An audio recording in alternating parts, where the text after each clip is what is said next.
Hello बच्चों, Narendra sir की GK और जीएस क्लास में आपका बहुत बहुत स्वागत है।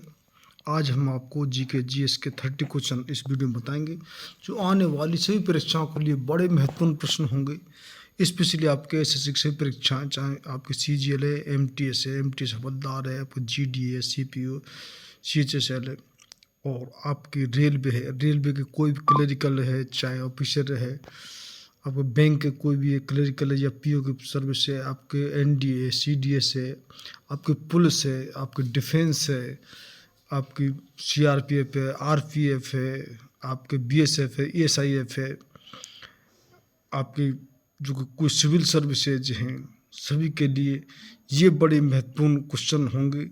स्टेट की कोई सर्विस है, क्योंकि जीके जीएस एक सभी का जो कि एक मिक्सचर, सभी क्वेश्चनों को एक मिक्सचर होता है, जिसमें कि आपको हिस्ट्री के क्वेश्चन, पॉलिटिक क्वेश्चन, कॉन्स्टिट्यूशन संविधान क्वेश्चन, आपको जो साइंस के क्वेश्चन, साइंस भौतिक विज्ञान है, चाहे रसायन विज्ञान है, चाहे जीव विज्ञान है, चाहे आपके जो एग्रीकल्चर के हैं, चाहे आपके कंप्यूटर साइंस के क्वेश्चन है, हिस्ट्री है, पॉलिटी है, आपकी जीए, आपकी स्टैटिक जीके, आपके जो कि सीए करंट अफेयर, सभी तरह के क्वेश्चन, आपको sports question, day award, discovery, invention, सभी तरह का क्वेश्चन जो कि जीके जीएस में होता है।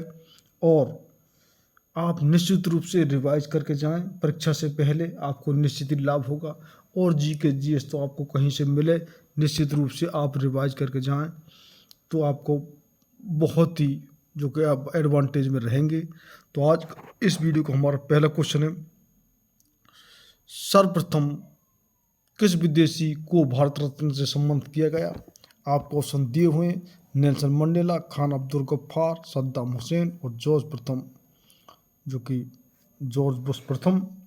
तो आपका राइट आंसर हो जाएगा, वो होगा बी, यानी कि सबसे पहला जो विदेशी खिलाड़ी को भारत रत्न दिया गया वो है खान अब्दुल गफ्फार। तो 20 राइट आंसर, 20 का आंसर लॉक कर लीजिए। बड़ा इंपॉर्टेंट क्वेश्चन है ये। ईसाइयों को सबसे प्रथम धार्मिक ग्रंथ कौन है? तोरा, ओल्ड टेस्टामेंट, बाइबिल और जैन अष्टवेद।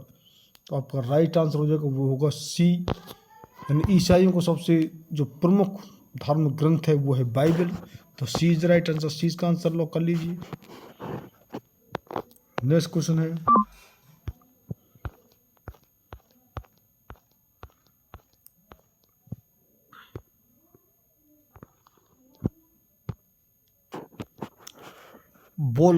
बोल्शेविक जो क्रांति कहाँ पर हुई थी? आपका ऑप्शन है फ्रांस, इंग्लैंड, रूस और जर्मनी। तो आपको राइट आंसर बताना है। तो आपका राइट आंसर हो जाएगा वो होगा सी, यानी जो बोल्शेविक जो क्रांति हुई थी वो रूस में हुई थी। तो सी इज राइट आंसर, सी का आंसर लॉक कर लीजिए। नेक्स्ट क्वेश्चन है, गिर राष्ट्रीय पार्क किस राज्य में स्थित है? आपको ऑप्शन दिए हैं गुजरात, हिमाचल प्रदेश, जम्मू कश्मीर और अंडमान निकोबार। तो आपका राइट आंसर हो जाएगा, आपका वो होगा ए इज द राइट आंसर, यानी गुजरात। तो ए इसका आंसर लॉक कर लीजिए। कितने क्वेश्चन रिपीट हो जाते हैं तो उनसे आपको वो क्वेश्चन रट जाएगा और तुरंत ही आपको एग्जाम आ जाता है तो टिक आप कर ही दोगे। नेक्स्ट क्वेश्चन है, विश्व वन्यजीव निधि का शिलान्यास किस वर्ष किया गया था? आपके सन दिए गए हैं, इनके नाम बताने की जरूरत नहीं है, ऑप्शन आपके सामने है। तो आपको राइट आंसर चूज करना है, वो हो जाएगा सी, यानी 1961, 1961 जो वन्यजीव निधि का जो शिलान्यास किया गया वो सन है 1961। तो सी इज राइट आंसर, सी का आंसर लॉक कर लीजिए। नेक्स्ट क्वेश्चन है, भारत में प्रथम भारतीय महिला विश्वविद्यालय की स्थापना किसने की? आपको ऑप्शन है कॉर्नवालिस, जी के कॉर्वे, सी रविन्द्रनाथ टैगोर और जवाहरलाल नेहरू। तो आपका राइट आंसर हो जाएगा, वो होगा B is the right answer. ये बड़ा महत्वपूर्ण क्वेश्चन है। डी के कॉर्वे, भारत में प्रथम भारतीय जो महिला विश्वविद्यालय की स्थापना डी के कॉर्वे ने की। तो B is the right answer, 20 का आंसर लॉक कर लीजिए। नेक्स्ट क्वेश्चन है, कतर देश की राजधानी कहाँ स्थित है? दोहा, सियोल, आपका प्योंग और न्योम पे। तो आपका राइट आंसर हो जाएगा, वो होगा आपका ए, यानी कतर देश की जो राजधानी है वो है दोहा। तो ए इज राइट आंसर, ए इसका आंसर लॉक कर लीजिए। नेक्स्ट क्वेश्चन है, तुर्की देश की राजधानी कहाँ स्थित है? मकाऊ, अंकारा, प्योंग और न्योम पे। ऑप्शन वही है, आपको तो देश बदल गया, उसकी राजधानी बतानी है। तो इसका राइट आंसर होगा B, B is the right answer, यानी कि अंकारा, तुर्की देश की राजधानी वो है अंकारा। तो B is the right answer, 20 का आंसर लॉक कर लीजिए। नेक्स्ट क्वेश्चन है, शंकर पुरस्कार किस क्षेत्र में दिया जाता है? अब भारतीय दर्शन, संस्कृति, कला या सभी? तो आपका राइट आंसर हो जाएगा वो होगा डी, यानी जो शंकर पुरस्कार है वो सभी क्षेत्रों में दिया जाता है, भारतीय दर्शन, संस्कृति और कला के क्षेत्र में। D is the right answer, D का आंसर लॉक कर लीजिए। नेक्स्ट क्वेश्चन है, गोला बारूद का पहला प्रयोग किस देश में हुआ? अमेरिका, चीन, रूस और जापान। ये सभी जो कि देश दिए गए हैं देशों का नाम, आपको राइट आंसर बताना है, तो वो होगा B, B is the right answer, यानी कि चीन में सबसे पहले जो कि गोला बारूद का उपयोग किया गया। तो ये भी बड़ा इंपॉर्टेंट क्वेश्चन, ध्यान रखने को। तो B is the right answer, 20 का आंसर लॉक कर लीजिए। नेक्स्ट क्वेश्चन है, महाप्रयाण घाट किन का समाधि स्थान है? राजीव गांधी, गुलजारीलाल, लाल बहादुर शास्त्री और डॉक्टर राजेंद्र प्रसाद। ये आंसर हो जाएगा D, D is the right answer. ये इंपॉर्टेंट क्वेश्चन है और सब कितने को याद होगा, डॉक्टर जो राजेंद्र प्रसाद का जो समाधि स्थल को महाप्रयाण घाट तो बोलते हैं। तो डी इसका आंसर लॉक कर लीजिए। नेक्स्ट क्वेश्चन है, पाकिस्तान के साथ सर्वाधिक लंबी सीमा वाला राज्य कौन सा है? आपको स्टेट के नाम दिए हुए हैं, आपको स्टेट नाम बताना है। तो आपको राइट आंसर हो जाएगा वो होगा सी, सी इज द राइट आंसर, यानी कि राजस्थान। सबसे ज़्यादा लंबी सीमा किस प्रांत की लगी हुई है स्टेट की? वो है राजस्थान, पंजाब, जो कि पाकिस्तान के साथ में। तो सी इसका आंसर लॉक कर लीजिए। नेक्स्ट क्वेश्चन है, राजसमंद झील भारत के किस राज्य में स्थित है? गुजरात, केरल, तमिलनाडु, राजस्थान। तो ये बिल्कुल सिंपल क्वेश्चन है, ये है डी, यानी कि राजस्थान। जो राजसमंद झील है वो राजस्थान में स्थित, तो डी का आंसर लॉक कर लीजिए। नेक्स्ट क्वेश्चन है, गदर पार्टी की स्थापना कब हुई? सन आपके सामने दिए हुए हैं, आपको इसका राइट आंसर चूज करना है और वो आपका राइट आंसर हो जाएगा बी, यानी गदर पार्टी की जो स्थापना 1913 में हुई, यानी 1913 में। तो B is the right answer, 20 का आंसर लॉक करिए। ये भी आपको सब याद रखने की जरूरत है, गदर पार्टी की स्थापना। कई पार्टी हैं जो ऐसे स्वराज पार्टी बनी और सुभाष चंद्र बोस ने जो पार्टी बनाई, उनका कितनी इनका जो सन आपको जरूर याद रखें।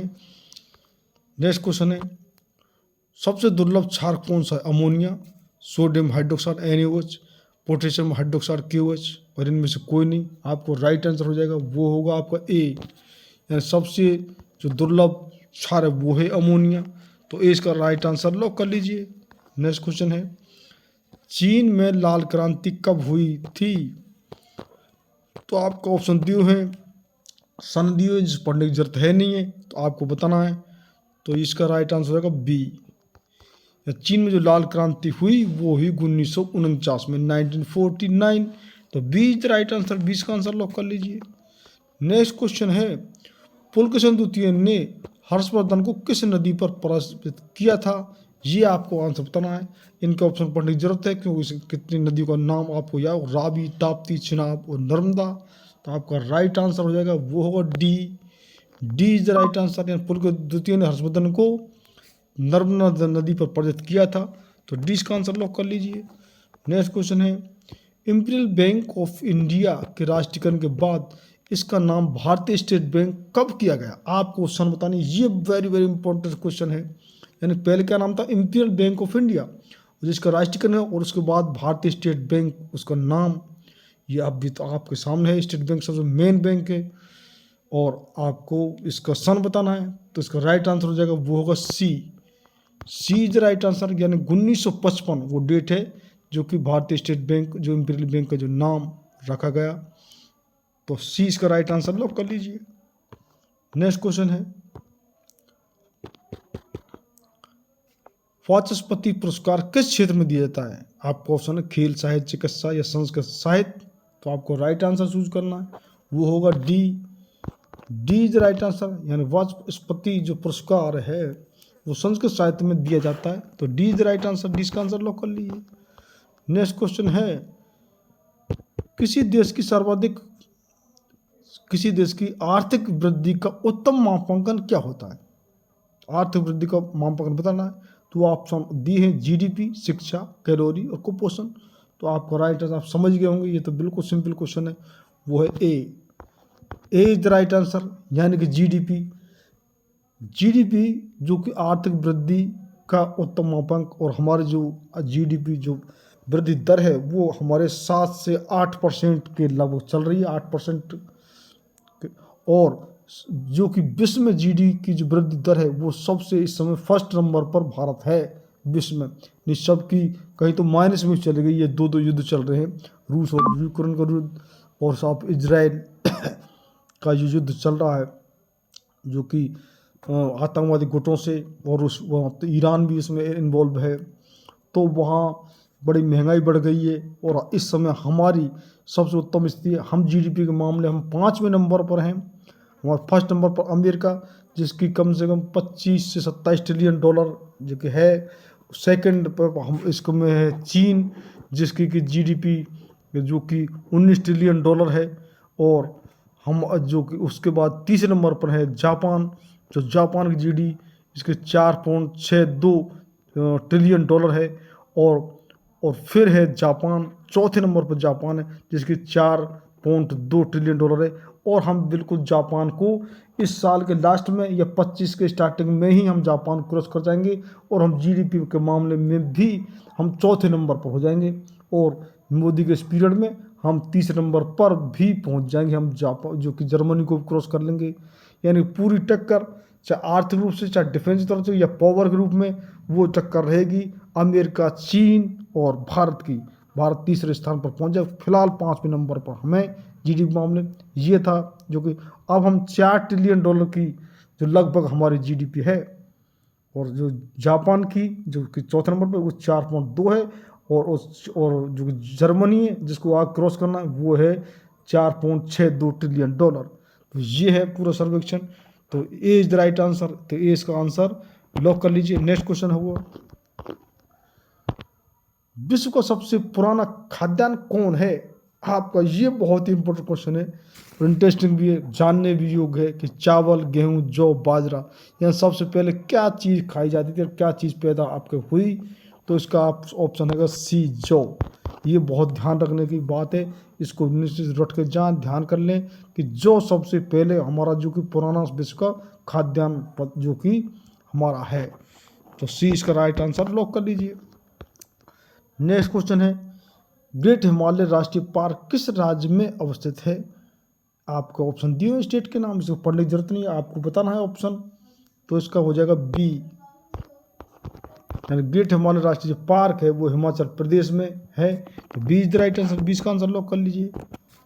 नेक्स्ट क्वेश्चन है, भारत सरकार द्वारा समग्र शिक्षा अभियान योजना कब शुरू की गई? आपको डेट दी हुई है, आपको इसकी डेट बतानी है, तो इसको आपको डेट पता है, तो इसका हो जाएगा B is the right answer, यानी कि 28 मार्च 2018 को भारत सरकार ने समग्र शिक्षा अभियान योजना शुरू की थी।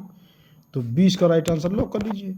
नेक्स्ट क्वेश्चन है, कोलकाता विश्वविद्यालय की स्थापना कब हुई? सन दिए हुए हैं, ये आपको राइट आंसर चूज करना है।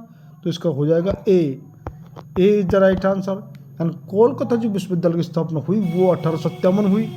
तो ए इसका आंसर लॉक कर लीजिए। नेक्स्ट क्वेश्चन, नाजीवाद का मुख्य संस्थापक कौन था? आपका ऑप्शन है मुसोलिनी, बिस्मार्क, एडोल्फ हिटलर और नेपोलियन बोनापार्ट। तो आपका जो कि राइट आंसर हो जाएगा वो होगा आपका सी, यानी जो नाजीवाद जो कि नेपोलियनिज्म, तो ये एडोल्फ हिटलर इसका संस्थापक था। और ये इसी की वजह से दूसरा विश्व युद्ध का जो कि मेन कारण था, जो 1939 और 45 तक चला। और जो कि मुसोलिनी, ये जो कि इटली के जो कि तानाशाह थे, और एडोल्फ हिटलर जो नादी और संस्थापक, ये आपके जर्मनी के जो कि वो थे हेड ऑफ उस समय।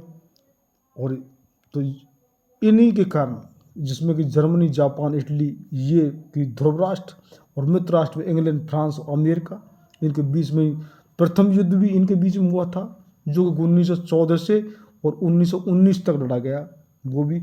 और ये जो द्वितीय विश्व युद्ध है ये भी 1939 से लेके और आपका 45 तक चला है। और जब इसमें अमेरिका ने 6 अगस्त 1945 को जो हिरोशिमा पर बम डाला, और दूसरा बम 9 अगस्त 1945 को नागासाकी पर बम डाला, तो फिर उसने जापान हाथ खड़े कर दिए, तब ये युद्ध रुका और द्वितीय विश्व युद्ध खत्म हुआ। और इसी के बाद में ये यूएनए की स्थापना हुई, संयुक्त राष्ट्र संघ की। यह है इसका इतिहास। तो इसका एडोल्फ हिटलर नाजीवाद मुख्य संस्थापक। सी इज द राइट आंसर, सी का आंसर लॉक कर लीजिए। ये हमने हिस्ट्री थोड़ी सी बताई। नेक्स्ट क्वेश्चन है, पानी का अणु को भार कितना होता है? आपको ऑप्शन दिए हैं 12 एमयू, 15 एमयू और 18 एमयू और 21 एमयू। ये इसका इसमें यूनिट एमयू से जो ये मापते हैं भार को, ये इसका यूनिट दी हुई है। तो आपको राइट आंसर बताना है। तो राइट आंसर हो जाएगा सी इज द राइट आंसर, यानी कि 18 एमयू पानी का अनुभार होता है। तो ए इसका राइट आंसर लॉक कर लीजिए। नेक्स्ट क्वेश्चन है, सबसे बड़ा इलेक्ट्रोनेगेटिव तत्व कौन है? आपको फ्लोरीन, क्लोरीन, ब्रोमीन, आयोडीन। तो ये बिल्कुल ही आपको रटी का होगा, ये कितने बार रिपीट हो सकता क्वेश्चन, वो है आपका A is the right answer fluorine. तो ए इसका आंसर लॉक कर लीजिए। नेक्स्ट क्वेश्चन है, मोमबत्ती की लौ का बाहरी भाग किसकी मौजूदगी के कारण नीला दिखाई देता है? ऑक्सीजन, नाइट्रोजन, कार्बन डाइऑक्साइड और हीलियम। ये है ऑप्शन आपके। तो आपको राइट आंसर बताना है, वो आपका ऑप्शन हो जाएगा B is the right answer, यानी कि मोमबत्ती की लौ का जो बाहरी भाग जिसकी मौजूदगी के कारण नीला रंग दिखाई देता है वो है नाइट्रोजन। तो B is the right answer, 20 का आंसर लॉक कर लीजिए। नेक्स्ट क्वेश्चन है, पित्त का उच्चारण किसके द्वारा होता है? आपको ऑप्शन है यकृत, अग्नाशय, बड़ी आंत, छोटी आंत। तो आपको राइट आंसर बताना है। तो राइट आंसर इसको हो जाएगा, वो होगा ए, यानी पित्त का जो उत्सर्जन है वो यकृत के द्वारा होता है। तो ए इसका राइट आंसर लॉक कर लीजिए। नेक्स्ट क्वेश्चन है, सरस्वती सम्मान किस क्षेत्र में दिया जाता है? आपको ऑप्शन दिए खेल, साहित्य, चिकित्सा और सामाजिक सद्भाव। तो आपको राइट आंसर बताना है और वो हो जाएगा बी, यानी सरस्वती सम्मान जो कि साहित्य के क्षेत्र में दिया जाता है। तो इस प्रकार ये हमारे 30 क्वेश्चन हमने सभी क्षेत्र से आपके जो है आपके जीके है, चाहे जीएस है, आपके चाहे जी है, जनरल अवेयरनेस है, और चाहे आपके जो सी है करंट अफेयर क्वेश्चन है, और चाहे स्टैटिक जीके है, कौन सी चीज़ कहाँ स्थित है, कितने ये स्टैटिक जीके बोलते तो ये पता नहीं है। तो जो कौन सी चीज़ कहीं पर स्थित है उसके लिए आपको पार्क है, गार्डन है, घाटी है, ये सभी स्टैटिक जीके में जो नदी हैं ये सब उसमें आते हैं। तो वो आपके day award, history, polity, constitution सभी से हम क्वेश्चन हम ले रहे हैं, जो कि निश्चित रूप से आप परीक्षा से पहले निश्चित रूप से रिवाइज करके जाएं, निश्चित ही लाभ होगा। जिन बच्चों ने चैनल अब तक सब्सक्राइब नहीं किया है तो वो सब्सक्राइब जरूर कर लें, और आप शेयर करें, लाइक करें, और आपका कोई भी सुझाव हो उसमें निश्चित रूप से हमको कमेंट करें कि आपको किस तरह के क्वेश्चन और चाहिए, वही हम एक एक्स्ट्रा जानकारी और दे दें कि जीके और जीएस के अलावा हम इंग्लिश, मैथ और रीजनिंग भी इस चैनल पर हम बता रहे हैं। और हम अभी 1-2 दिन में रीजनिंग के और इंग्लिश के आपको 1-2 लेसन आपको मिलेंगे इसमें तुरंत ही। और इंग्लिश की ग्रामर तो हम बहुत हद तक इस पर बता चुके हैं इस चैनल पर। तो आप निश्चित रूप से चैनल जिन बच्चों सब्सक्राइब करने में दोबारा रिपीट करें, सब्सक्राइब जरूर कर लें, आपको निश्चित लाभ होगा। बहुत बहुत धन्यवाद।